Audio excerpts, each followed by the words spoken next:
Mister साहब, हमारे यहाँ कुछ चीज़ों का ऑरा बना दिया जाता है। कुछ चीज़ों पर बात करना समझते हैं क्या पता नहीं, जैसे अभी हम गुज़र के आए हैं तो हीरा मंडी की बात की जाती है। तो वाइफ़ का लफ्ज़ आता है तो सब खड़े हो जाते हैं कि ये आप क्या लफ्ज़ बात कर रहे हैं? ये हीरा मंडी अब वो बॉलीवुड में जो हुई बॉलीवुड को तो अब मैं क्या बताऊं, जाहिलों का एक फंड है वो, ठीक है। उनका राइटर आया था अच्छा, तो उससे कहा गया था कि ये तुम स्टोरी जो बना रहे हो तो इसमें तो हकीकत ही कोई नहीं है। यही मेरा सवाल था स्टोरी पे। कोई मैंने बहुत बात की और मैं खास तौर पे इंडियन जो चैनल्स के ऊपर और उनके अखबार नवीसों से मेरी बहुत उन्होंने मुझे कांटेक्ट किया और मैंने उनको बताया, मैंने कहा हीरा मंडी तो हीरा सिंह के नाम से मंसूब है। आप लोग समझते हैं कि हीरा जो है वो कुछ तवायफ, ये जो तवायफ थे उनको हम कहते हैं कि हीरे थे यहाँ जी, बिल्कुल नहीं। ये अपना इसके थे महाराजा रंजीत सिंह के का जो प्राइम मिनिस्टर था, उसका जो बेटा था हीरा सिंह, उसके यहाँ फूड स्टोर्स थे और उसके नाम से ये हीरा हीरा हीरा हीरा नहीं है, हीरा मंडी है। हीरा मंडी। हीरा के नाम से उनकी यहाँ बहुत बड़ी हवेली थी जो अब तो लोगों ने ऑक्यूपाई वगैरह कर ली है।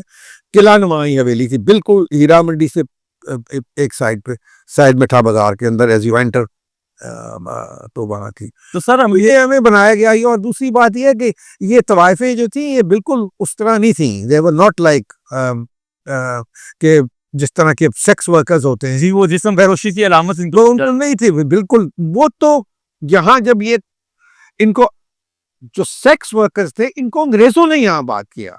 अच्छा, उन्होंने यहाँ अपनी सहूलत के लिए कि उनकी फौज यहाँ मौजूद थी शाही किले के अंदर, तो उनकी सहूलत के लिए उन्होंने यहाँ ये सेक्स वर्कर्स को आबाद किया। वरना तो ये जो तवाइफें थी इनके अपने मकानात थे, ये परफॉर्म करती थी, डांस करती थी, गजलें गाती थी। जिस तरह के कोई भी एंटरटेनमेंट किसी जमाने की होती है, आज रेडियो है, टीवी है, उसमें आप जो मर्जी करा दें, अधनंगी लड़कियों को नचवा लें, आप जो मर्जी करें वो अलाउड है, लेकिन मुजरा में अलाउड है। तो ये बेसिकली ये अंग्रेजों ने ही हमारे दिमाग में शुरू में जब वो आए तो उन्होंने कहा कि इनका कल्चर खत्म करो, तो उन्होंने हर चीज को टबू बना दिया कि नहीं नहीं नहीं ये मुजरा लफ्ज आ गया, मांगो लगा दिया उसके को कहें कि ये तो बहुत बुरी चीज है। हालांकि कोई ऐसी कोई बात नहीं है। मुझे याद है अपना चौधरी अल्ताफ साहब जो गवर्नर थे, तो उनके बेटे की शादी हुई तो उन्होंने बयान दिया, उन्होंने कहा मुझे बड़ा दुख है कि मैं मुजरा नहीं करा सका, ये तो हमारे पंजाब की रवायत और ये बिल्कुल ठीक है, ये बिल्कुल सही है कि ये अब जो होते हैं अभी भी होते हैं, आप बात करें या चाहे ना करें, लेकिन वो तवाइफें जो मुकम्मल लिबास पहन के जिनके अंदर कोई फन था, वो गाती भी थी और डांस भी करती थी, अब उनकी जगह जो हो रहा है वो देखने के काबिल नहीं है।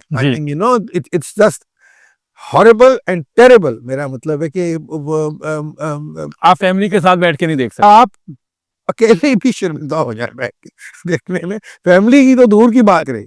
ठीक है, आपने त्यौहार की बात की। हमारे यहाँ पंजाब का कल्चर रहा है, लाहौर में रहा है कि मेले लगते थे और वहाँ पर लोग जाते थे, एंटरटेन भी होते थे। जिस तरह आपने कहा उसकी मुख्तलिफ ब्रांचेज होती थी कि यहाँ पर स्टॉल्स लगे हैं, यहाँ पर कोई करतब हो रहा है, यहाँ पर सर्कस हो रही है।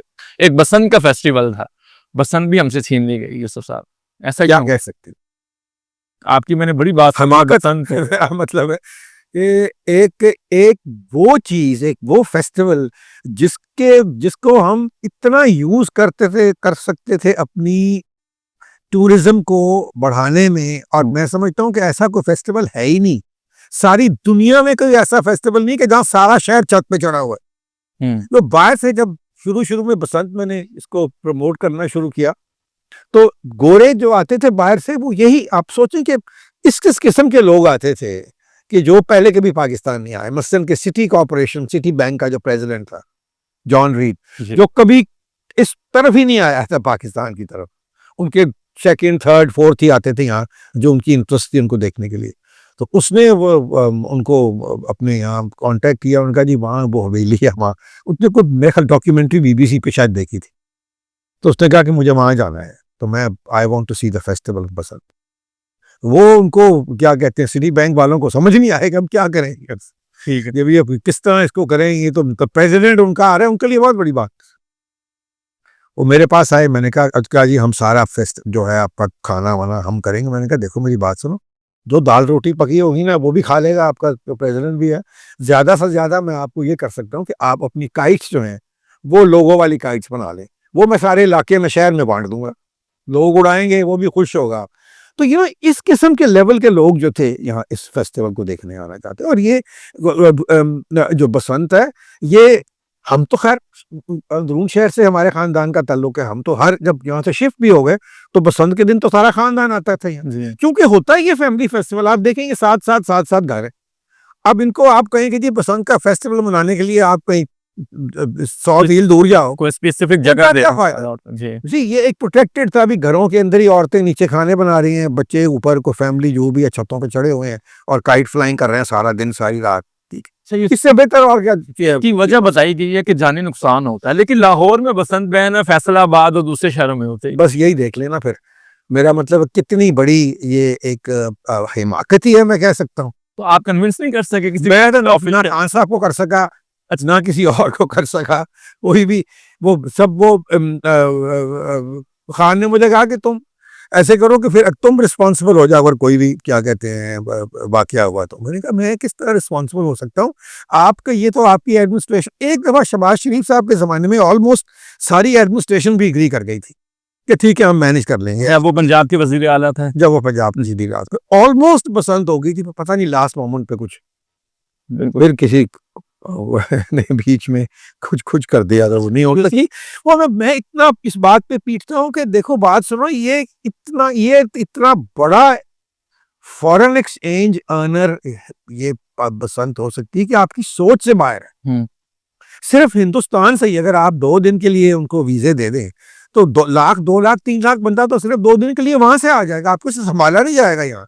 लेकिन इसके साथ उलमा भी तो इस पर अपनी एक राय रखते हैं। उलमा को जो रखे राय, उलमा जो है उनकी राय जो है वो बिल्कुल मौजूद है। लेकिन बसंत जो है वो उसमें क्या होता है? बसंत में लोग खाना खाते हैं, काइट फ्लाइंग करते हैं, उसको एक भाई कई बहुत सारे हमारे कल्चर की चीजें हैं जो इस्लाम आने से पहले ही हैं। वो कह रहे हैं डांस होता है और वो डांस ना करे भाई, मैं भी उसके हक में नहीं हूँ कि डांस हो।